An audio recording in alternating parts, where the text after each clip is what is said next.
मैंने देखा है बहुत से लोग एसएससी की तैयारी 5 साल से कर रहे होते हैं। भाई एक बात बताओ, सिर्फ 25 क्वेश्चन आते हैं शुरुआत में।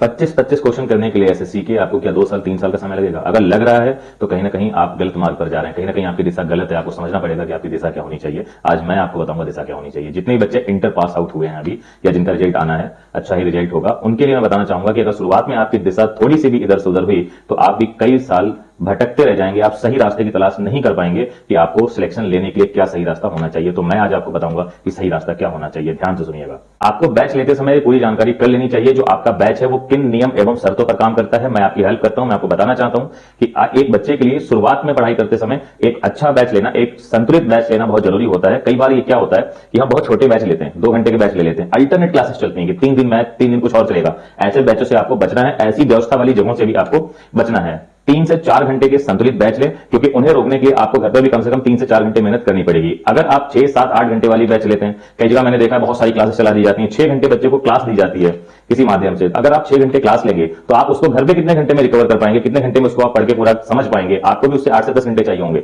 नियमित पढ़ें, डेली पढ़ें। आपको बहुत ज्यादा पढ़ने की जरूरत नहीं है कि नहीं डेली मुझे 12 घंटे 14 घंटा पढ़ना है। आप जितना भी पढ़ें, नियमित पढ़ें, पूरे साल पढ़ें।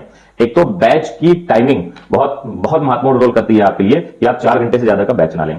4 घंटे में आप अपने चारों सब्जेक्ट डेली पढ़ रहे हो, अल्टरनेट क्लास आपकी नहीं लगनी चाहिए, क्योंकि आपको उस सब्जेक्ट को रोकने के लिए भी समय चाहिए होता है। सबसे महत्वपूर्ण बात यह है कि जहां से आप बिगिनिंग बैच पढ़ें, जहां से आप फ्रेशर के तौर पर पढ़ाई करते हैं, वहीं से रिवीजन करें। आप 10 जगह से पढ़ के 10 लोग के मेथड में फंस जाते हैं, फिर आप ये नहीं समझ पाते कि आपका सही मेथड क्या है। वहां पर आपको बहुत दिक्कत का सामना करना पड़ता है। हर किसी का अपना अपना मेथड है, अच्छा है, बुरा किसी का नहीं है, लेकिन एक ऐसी व्यवस्था में पढ़ें जहां आप पढ़ रहे हो वहीं आगे आपको रिवीजन कराया जाए। ऐसा ना हो आपको 6 महीने बेसिक बैच पढ़ाया गया, फिर किसी दूसरे बेसिक बैच में डाल दिया गया, फिर आपको एसएससी के रिवीजन बैच में डाला जाए। यानी कि आपका अगर टारगेट एसएससी है तो आपको एसएससी दिया जाए, अगर आपका टारगेट यूपीपी है तो आपको यूपीपी दिया जाए, अगर आपका टारगेट रेलवे है, बैंक है, तो आपको वो दिया जाए। ऐसा ना हो कि आप हर बार बरसाती मेंढक कितना अभी एसएससी का बैच ले रहे हैं, अभी रेलवे का, अभी बैंक का, अभी किसी और का। इस तरह के बच्चों को आगे चलकर दिक्कत का सामना करना पड़ता है, क्योंकि आपके दिमाग में खिचड़ी पक जाती है, आप समझ ही नहीं पाते हैं आप सही जा रहे हैं या गलत जा रहे हैं। तो सही बैच लें, निर्धारित करें।